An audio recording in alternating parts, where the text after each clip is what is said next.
राम जी सुजान है, सुजान नहीं सुजान शिरोमणि, भक्तों की एक एक बात को पूरा करते हैं। लंका के युद्ध में बड़ा भयंकर युद्ध था महाराज। राम रावण योर युद्धम राम रावण योरिव, ऐसा विलक्षण युद्ध था महाराज राम रावण युद्ध। उस भयंकर युद्ध में भी श्री जामवंत जी महाराज ने पराक्रम नहीं दिखाया। क्यों? वो मन में बड़े उदासीन थे। वो क्या मक्खी मच्छरों जैसे, इनसे क्या लड़ना, ये क्या है मेरे सामने, ऐसा उनके मन में था। बूढ़े होने पर भी उनके मन में ऐसा था, ये सब क्या हमारे सामने, क्या इनसे लड़ना, बेकार। इसलिए ज्यादा लड़े नहीं। वो युक्ति बताते थे, ऐसा व्यूह बनाओ, वहां चले जाओ, वहां चले जाओ। जब मेघनाद ने नागास्त्र का प्रहार करके सबको व्यथित कर दिया, सबको रणभूमि में सुला दिया, तब जामवंत जी को थोड़ा गुस्सा आया। जामवंत जी मेघनाद के सामने आए, हे दुष्ट, अब हमसे लड़। मैं तुझे द्वंद्व युद्ध का निमंत्रण दे रहा हूं, ललकार रहा हूं, द्वंद्व युद्ध कर, मुझसे कर।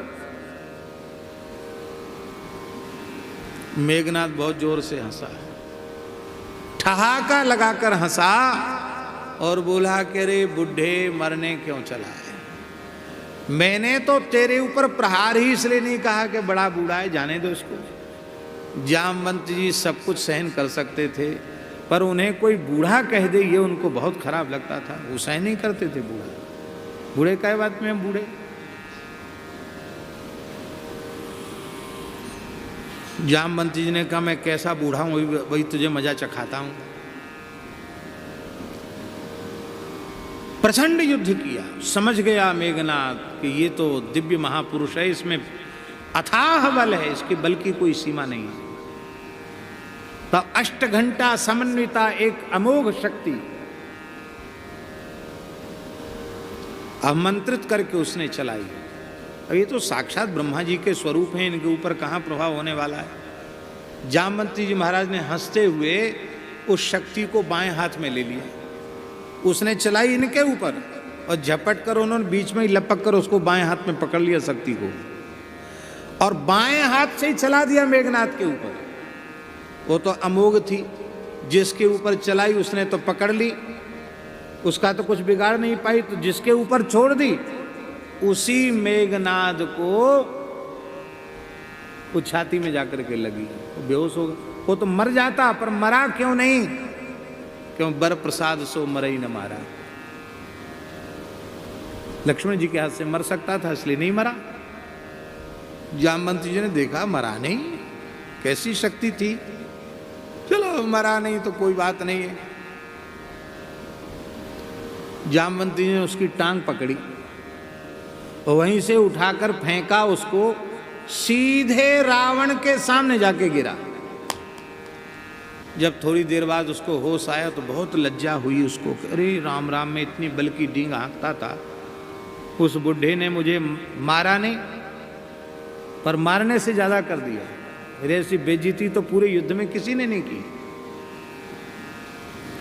रावण के सामने बहुत लज्जित हुआ और रावण से कहा कि अब मैं आपको मुंह नहीं अपना दिखाऊंगा, यदि मैं वध करके नहीं आया लक्ष्मण का तो मैं मुंह नहीं दिखाऊंगा।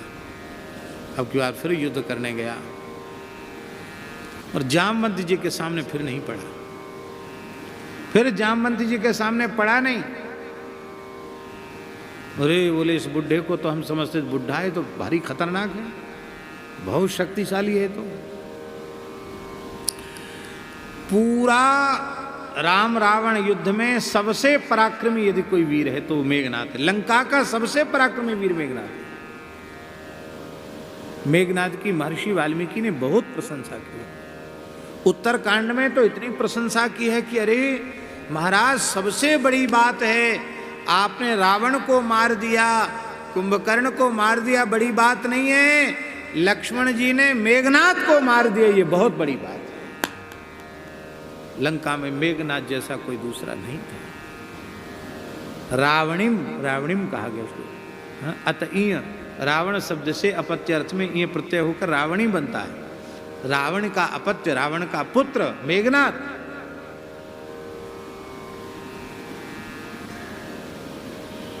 ऐसे जामवंत जी महाराज, युद्ध हो गया, प्रभु विराजमान हैं, श्री किशोरी जी वामांग में विराजमान हैं, ब्रह्मादि देवता भगवान की स्तुति कर रहे हैं और श्री जामवंती जी महाराज भगवान के विशाल वक्षस्थल को देख रहे हैं, भगवान की आजानुलंबित भुजाओं को देख रहे हैं, भगवान के भुजदंडों को देख रहे हैं। इनको देख करके जामवंती जी महाराज के मन में आया, अरे और तो कोई नहीं, पर रघुनाथ जी हमसे यदि युद्ध करते, दो दो हाथ होते इनसे हमारे, तो कुछ आनंद आता।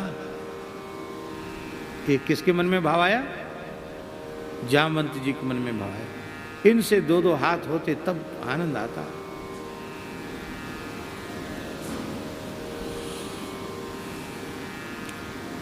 ऐसा भाव क्यों आया?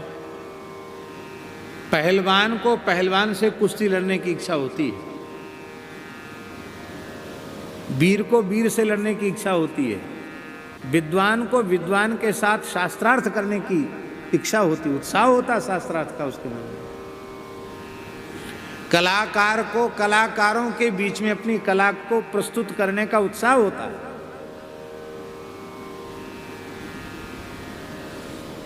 देखा होगा जुगलबंदी होती है तो उसमें ऐसे लगता कि अब ये इसको जीत लेगा, कभी तबला वाला इतना बढ़िया बजाएगा कि बजाने वाला फीका पड़ जाएगा, और कभी बजाने वाला इतना बढ़िया बजाएगा कि तबला वाला फीका पड़ जाएगा। होता कि नहीं होता? ये तो एक प्रवृत्ति है। तो उनके मन में आया कि हम युद्ध लड़ते। इसको कहते सुजान शिरोमणि। राम जी ने कहा पहले इच्छा की होती तो थोड़ा खेल खाल में लड़ भी लेते, लेकिन ये मर्यादा की लीला है। अब मर्यादा पुरुषोत्तम के अवतार में स्वामी सेवक का युद्ध हो, ये ठीक नहीं है। पर ठीक है, हम सुजान शिरोमणि हैं, तुम्हारे मन में हमसे कुछ दो दो हाथ करने का भाव है, तो एक दिन, दो दिन, तीन दिन नहीं, 27 दिन 27 रात तक तुमसे द्वंद्व युद्ध करके तुम्हारे मनोरथ को पूर्ण करूंगा मैं। भगवान ने संकल्प कर लिया। इसको कहते हैं सुजान शिरोमणि। फिर अयोध्या गए लंका विजय के पश्चात। अब एक मन की बात तो जामवंत जी के मन में रहेगी कि नहीं? और जब अयोध्या जी गए तो अयोध्या जी में राज्याभिषेक के बाद, राज्याभिषेक में जनक जी महाराज भी आए थे और जनक जी ने प्रार्थना की कि प्रभु जैसे अवधवासी आपके लिए व्याकुल थे, ऐसे ही अब चारों लाल जी का दर्शन मिथिला वासी भी करना चाहते हैं। तो चारों लली और चारों लाल जी वहाँ विराजेंगे तो मिथिला वासियों के आंसू भी सूख जाएंगे। आप कृपा करके पधारिए। राम जी ने उनकी प्रार्थना को स्वीकार किया और चारों लाल जी अपने सखाओं के साथ बड़ा उत्साह, जैसे बारात के समय उत्साह, उससे भी ज़्यादा उत्साह, मिथिला चलने का उत्साह सबके मन में। बंदर भालुओं के मन में भी आए कि हम भी चलें। उन्होंने कहा प्रभु सब चल रहे तो हमको भी चलने की अनुमति दीजिए। राम जी बोले वो ससुराल है, वहाँ बात बात पर तो गाली खाने को मिलती है, मिथिलानियाँ गाली गाती हैं और तुम सब लोग बंदर हो, चंचल प्रकृति से चंचल हो। नहीं महाराज, हम बिल्कुल सभ्यता रखेंगे। बंदर कितनी सभ्यता रखेंगे भला? उनसे क्या आशा की जा सकती है कि वो चंचलता नहीं करेंगे?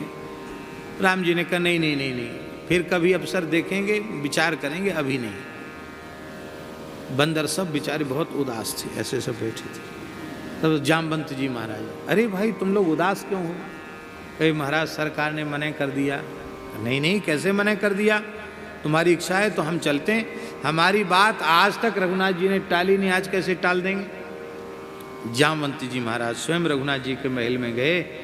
जामवंत जी को आते देखकर प्रभु आसन से उठ के खड़े, आओ, आगे बढ़कर अगवानी की, आओ जामवंत जी महाराज, वंदन है आपका, स्वागत है आपको, पधारो। कहिए क्या बात है। कब प्रभो मेरी एक विनम्र प्रार्थना है, ये बानर आपके बड़े भक्त हैं, निश्चल निष्कपट हैं, बड़े प्रेमी हैं, इन सबको आपकी ससुराल देखने की इच्छा है, अपनी ननिहाल देखने की इच्छा है, किशोरी जी की प्राकट्य भूमि देखने की इच्छा है, प्रभो इनको निराश न किया जाए। रघुनाथ जी हंसे और बोले जब आप कह रहे हो तो आपकी बात तो हम काट नहीं सकते, सबको बोलो चलो, लेकिन एक जिम्मेवारी लेनी पड़ेगी, इन सबको थोड़ा उसको सिखाना पढ़ाना पड़ेगा। जामवंती जी बोले अभी तो 2-4 दिन है, हम सबको रिहर्सल करा देंगे, पूर्वाभ्यास करा देंगे। अब जामवंती जी तो महाराज बड़े दीर्घजीवी बहुत हैं, बहुत लंबे समय का अनुभव उनको। अब वो सिखाने लगे, बंदर परेशान, बोले वाह जी वाह, तुमने तो सवेरे जगने से लेके सोने तक इतनी सभ्यता सिखा डाली कि सपने में भी हमसे संबंध में महाराज हम तो भूल गए हैं।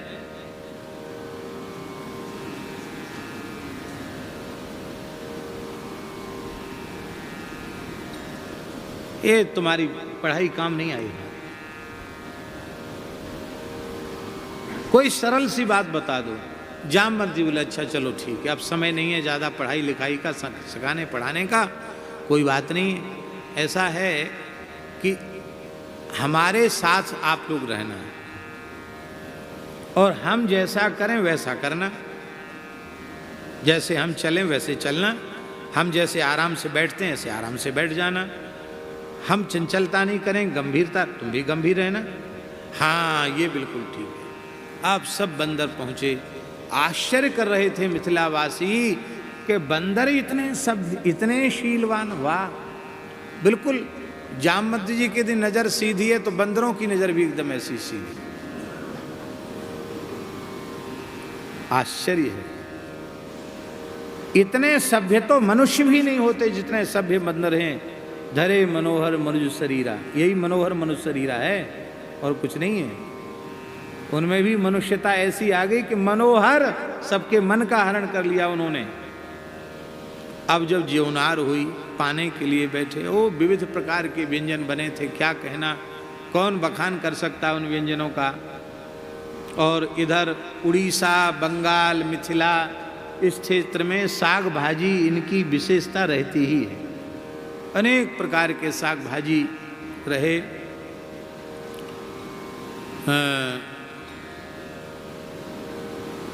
बेनीपट्टी वाले महाराज जी, उनके यहाँ जो महंत जी, उनके यहाँ एक बार हमको प्रसाद के लिए बुलाया, यहाँ भी और वहाँ बेनीपट्टी में भी। तो महाराज जी वहाँ क्या देखा, इतना सामान उन्होंने परोसा कि मैं हाथ से उनको पकड़ नहीं सकता था सामान, इतने दूर तक सामान परोस दिया, दोने दोने दोने दोने। हम तो घबरा गए, मैंने कहा ये 56 भोग हमारू लगाए जा रहे हो? बोले नहीं, ये तो मिथिला की ज्योनार है, ये तो मिथिला की पद्धति है। बोले आप क्यों कष्ट करेंगे हाथ बढ़ाने का, हम उठा उठा करके आपको देंगे, खिलाएंगे। और महाप्रसाद का तो ऐसा भात का ढेर जैसा लगा दिया महाराज। मैं कहा इतना, बोले इतना पाओगे और मांगोगे, आप देखो तो सही, तरह तरह की भुजिया, चटनी, अचार, मुरब्बा, अमावट, जाने क्या क्या, सब चीज़ बढ़िया। तो अनेक प्रकार की साग भुजिया होती ही है। आज यहाँ भी ठाकुर जी को कटहर की साग बनी, तो वहाँ भी कटहर की साग परोसी गई। तो श्री बड़े बूढ़े जो होते हैं थोड़ा दबा के, जो उनको अभ्यास होता है, क्योंकि दांत तो कुछ ना कुछ कमज़ोर हो ही जाता है? हाँ, पका हुआ कटहल, तो पका हुआ कटहल उसका बीजा जैसे ही उन्होंने कोया जैसे ही उसका पकड़ा, कोया कहते हैं ना उसको, कोया पकड़ा तो वो चिकना तो होता ही, पका कटहल उसका जो बीज था वो उछट के ऊपर चला गया। जामवंती जी को क्रोध आया कि एक भी राक्षस उछट के हमारे हाथ से लंका में बाहर नहीं जा, जो आया वो मर के ही गया, और ये कटहल का बीज इतना हिम्मत हमारे सामने कर रहा है। वो जैसे उछल करके उन्होंने कटहल के बीज को पकड़ा, वो बंदरों को तो पहले यही सिखाई गया था कि जैसा नेताजी करेंगे पीछे से अभिनेताओं को वैसा ही करना है। वो सब के सब उछल कूदने लग गए। हंसते हंसते सब लोटपोट हो गए। राम जी ने कहा चलो कुछ न कुछ तो हास परिहास की लीला बंदरों ने दिखाई दी, कोई बात नहीं है। वहां एक मनोरथ और श्री जामवंत जी के मन में आ गया। उनके मन में आया कि श्री रघुनाथ जी मेरा वैसे ही आदर करते जैसे जनक जी का आदर कर रहे हैं, ऐसे ही आदर करते जैसे अपने पिता दशरथ जी का आदर करते होंगे। बड़े बूढ़ों को कितना सम्मान देते हैं राम जी। आज जनक जी कितने भाग्यशाली हैं। मेरी भी कोई बेटी होती तो मैं अपनी बेटी राम जी से ब्याहता, और मैं भी ठाकुर जी का पिता तो नहीं बन सकता, पिता तो दशरथ जी बन गए, ससुर तो मैं बन ही सकता था, प्रभु से मेरा संबंध जुड़ जाता। ये भाव उनके मन में आया। सुजान शिरोमणि, राम जी ने तुरंत उनके भाव को जान लिया। मुस्कुरा कर कहा कोई बात नहीं, इस बार तो एक पत्नी व्रत हैं, केवल जानकी जी का ही पाणी ग्रहण करेंगे। कृष्णावतार में विवाहों का झरा भंडारा, चाहे जितनी चली आओ, कोई मने नहीं करें हमारे वृंदावन के ठाकुर जी। हाँ, कोई किसी को मना है ही नहीं। कुब्जा को मना नहीं, दूसरे को मना कहाँ से हुआ।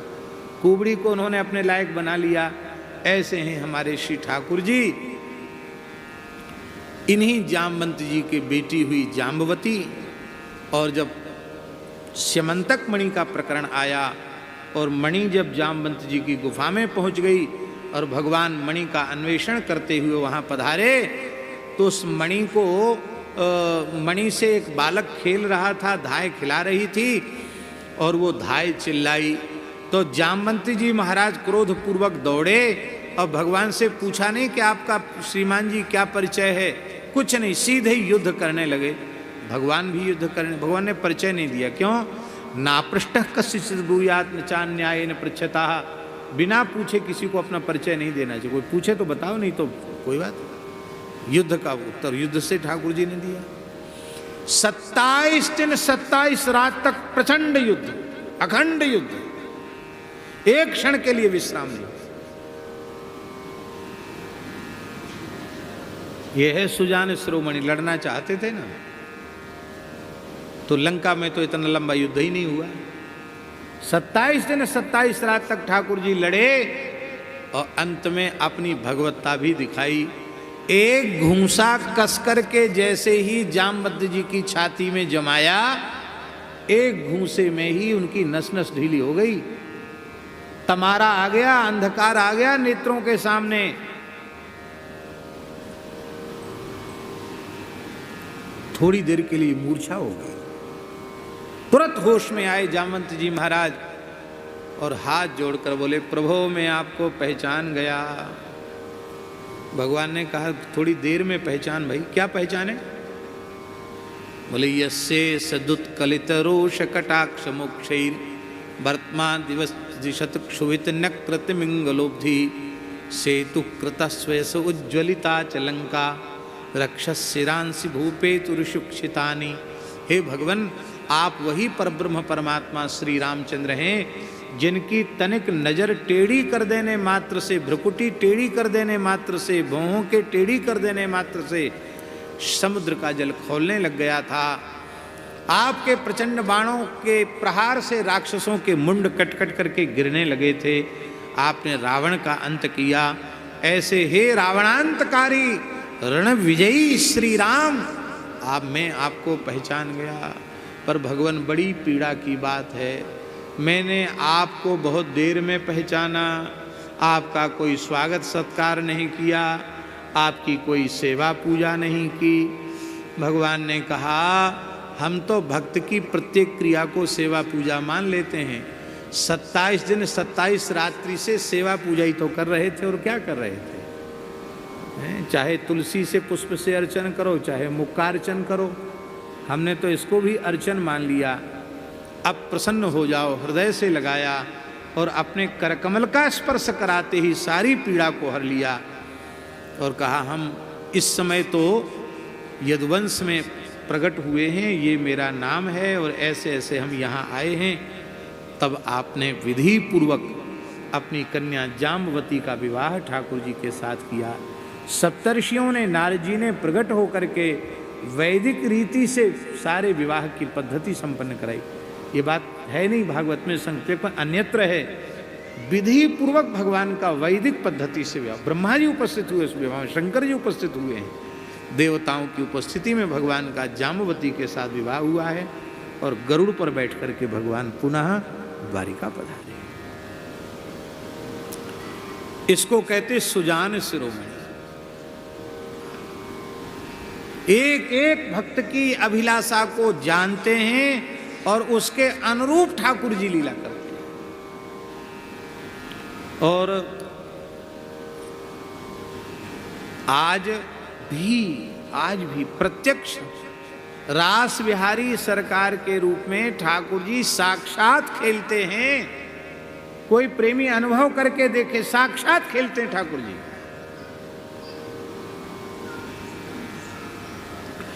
जैसे भगवान अंतर्यामी हैं, ऐसे रास बिहारी अंतर्यामी हैं। परम पूज्य श्री घनश्याम ठाकुर जी के जीवन के प्रसंगों में श्री राधा बाबा ने उनके अंतर्यामित्व को देखा है। कितने प्रसंग हैं पूज्य भाई जी के, राधा बाबा के रास बिहारी के साथ लीला के कितने प्रसंग हैं।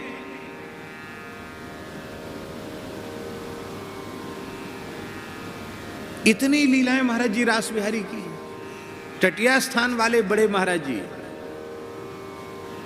परम पूज्य अनंत श्री संपन्न श्री राधा चरण दास जी महाराज, बड़े महाराज जी वही थे ना।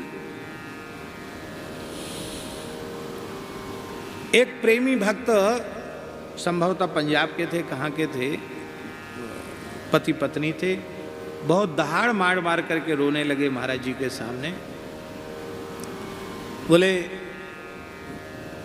सरकार एक ही इच्छा है कि ब्रज में हम बचपन से आ रहे हैं और टटिया स्थान की ही कंठी लिए थे, आपके शरणागत हैं, बचपन से आ रहे हैं, अब उम्र हो गई हमारी, एक ही अभिलाषा है, एक बार जुगल का दर्शन हो जाए।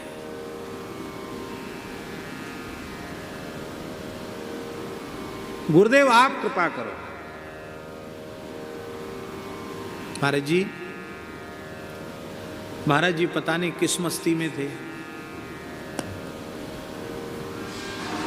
बोले चले हो जा, बरसाने चले हो जा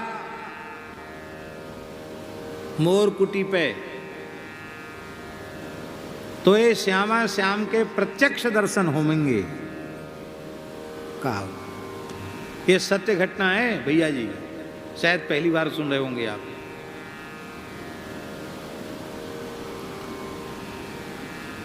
वे दोनों गए। कोई सेठ साहूकार नहीं थे कि उनके पास गाड़ी हो, कार हो। यातायात के उतने अच्छे प्रबंध भी नहीं थे। अब तो अच्छी सड़क बन गई है।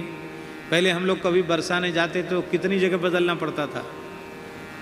तो रोडवेज की बस भी एक चलती थी, एक फेरा लगाती थी, नंदगांव होते हुए जाती थी।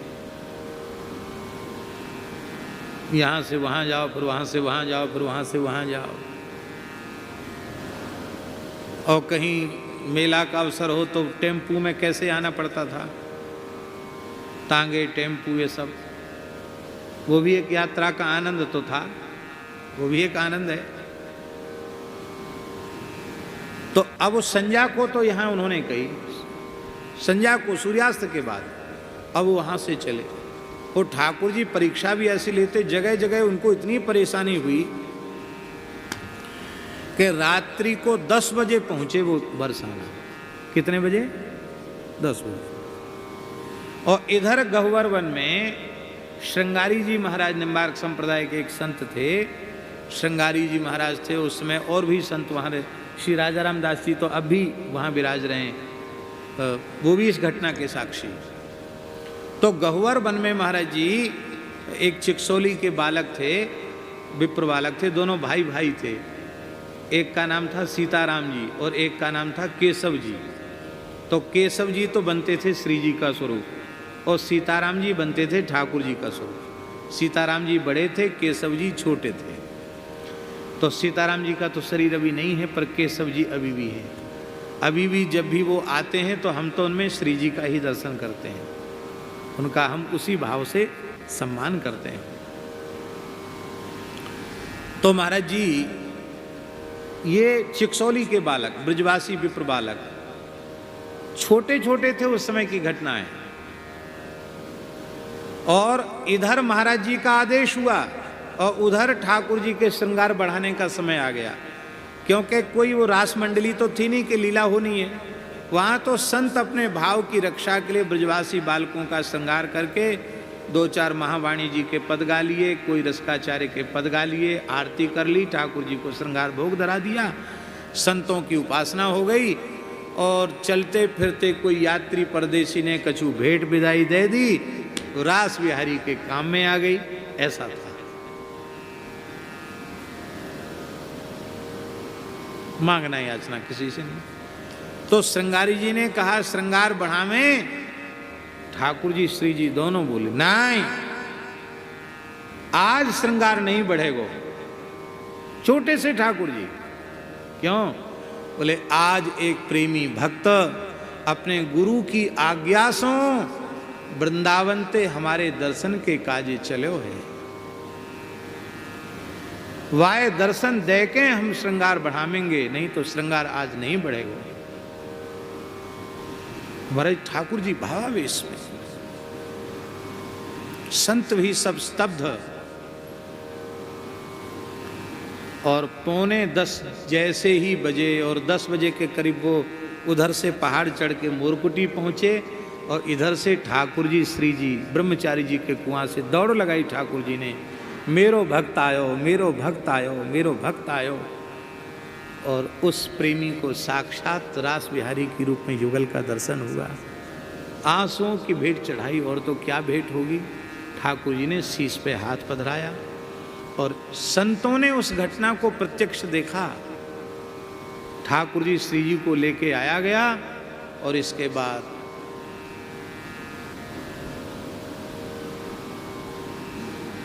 ठाकुर जी भावावेश में। उस दिन घर नहीं जा पाए। 11 साढ़े 11 बजे ठाकुर जी की आरती भई। आरती के बाद ठाकुर जी पौड़ गए, श्रृंगार में ही पौड़ गए। फिर धीरे धीरे, छोटे से बालक हैं, धीरे धीरे उनका श्रृंगार बढ़ाया गया। ये कोई बालकों का खेल नहीं है, ये साक्षात ठाकुर जी श्री जी हैं।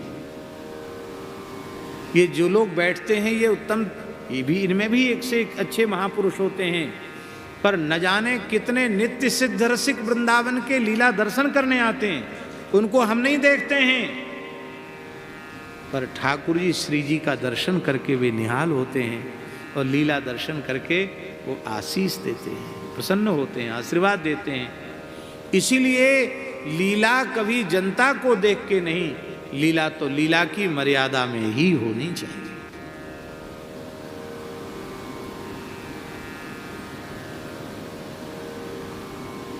कितनी बात कही।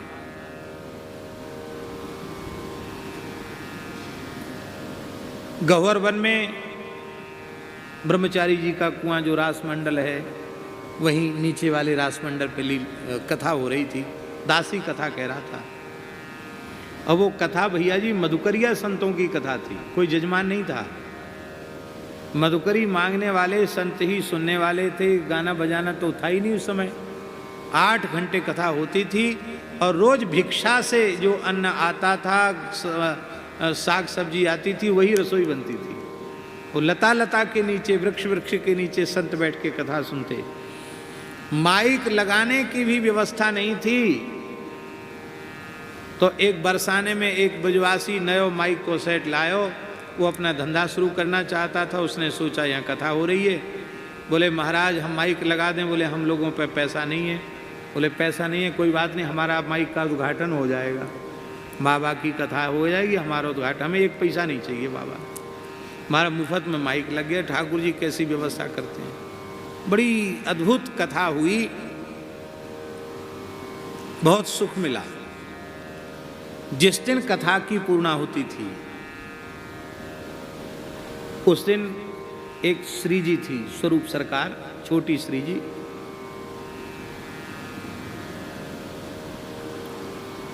ठाकुर जी श्री जी, उनमें श्री जी के स्वरूप थोड़े और मधुर थे। हम समझते हैं शरीर की आयु 4-5 साल की होगी श्री जी की, कितने छोटे सो, और ठाकुर जी 6-7 साल के होंगे ऐसा।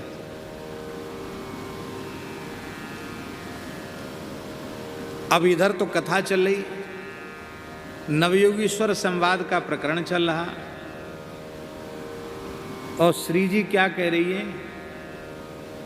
स्वरूप सरकार श्री जी कह रही हैं, हे श्रृंगारी बाबा, वो कथा कहवे वाले बाबा की गोद में हमको बिठा। तो उन्होंने कहा कि जय जय, अभी कथा पूर्ण हो जाएगी, फिर रासमंडल पर आप पधारेंगे, और व्यासपीठ पर ही ठाकुर जी बैठ जाते, वहीं आरती होगी, वहीं भोग सब श्रृंगार होगा, महाराज जी भी प्रणाम कर लेंगे, अभी कथा चल रही।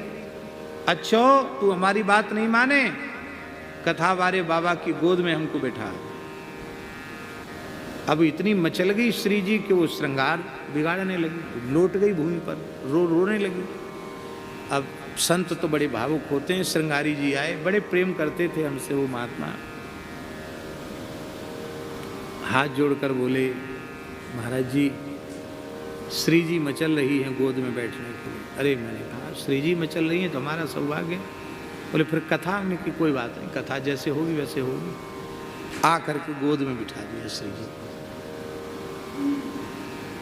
ठाकुर जी बैठ गए, ऐसे बैठ गए, और श्री जी गोद में बैठ गए। और जैसे ही गोद में बैठी छोटी सी लाडली जी, और बैठते ही उन्होंने दोनों हाथ ऐसे लिए, ऐसे कंठ भर लिया, नेत्र ऐसे चढ़ गए। अब इसके बाद हम क्या बोल रहे हैं, हमको खुद ही सुनाई नहीं पड़ रहा है, ऐसी स्थिति, विचित्र अवस्था हो गई। कितनी देर कथा हुई, कैसे पूर्णाहुति हुई, कुछ कह नहीं सकते। और श्री जी के पलक ही नहीं गिर रहे, अपलक ऐसे नेत्र उनके एकदम चढ़े हुए। आरती हुई, पुष्पांजलि हो गई, श्री जी उठने के लिए तैयार नहीं। श्रृंगारी जी ने कहा, जय जय जय जय किशोरी जी, बाबा बहुत थक गए कथा कहते कहते, अब उठो, तू भग जा।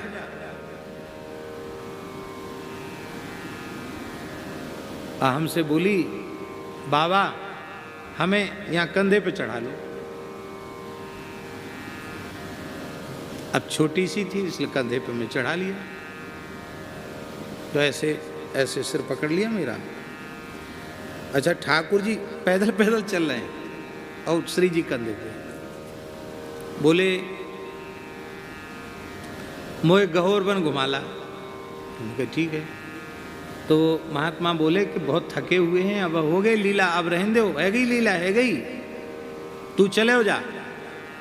सबको हटा दिया, केवल हम, श्री जी और ठाकुर जी, तीन ही लोग थे, चौथा कोई नहीं था।